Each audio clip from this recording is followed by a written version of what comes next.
আসসালামু আলাইকুম। পাখিগান Noakhali Facebook page এবং ইউটিউব চ্যানেলের পক্ষ থেকে সবাইকে স্বাগতম। আজ আরেকটা গুরুত্বপূর্ণ বিষয় নিয়ে চলে আসলাম।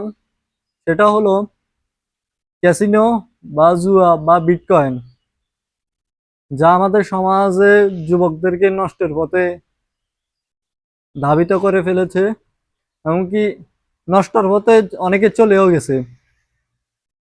এটা কিরকম? সাপোজ ধরেন আপনি নিজের টাকা বিকাশ থেকে মোবাইলে ঢুকেছেন, ওইটা থেকে আপনি সাপোজ ধরেন তাস খেলেন, তাসের মতন এরকম খেলতে খেলতে একসময় আপনি হারিয়ে যেতে, বা অনেক সময় অনেকে টাকা পাই যায়, কিন্তু এর লোভের কারণে অনেকে খেলতে খেলতে ধ্বংসের মুখে চলে যায়।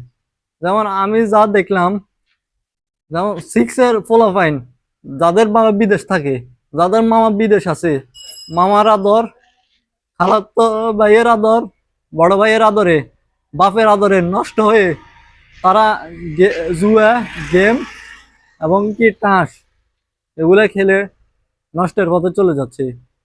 আর আমার মেসেজ হয়েছে, যাদের বয়স 18 বছর হয় নাই তাদের সন্তানকে যেন মোবাইল না দেয়।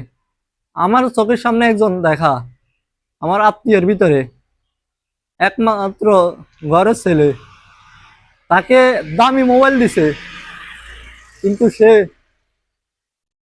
এসএসসি পাস করতে পারেনি। দুঃখজনক বিষয় হয়েছে এটা। এটা যেন আপনার সন্তানের না হয়, সেদিকে খেয়াল রাখবেন। ধন্যবাদ।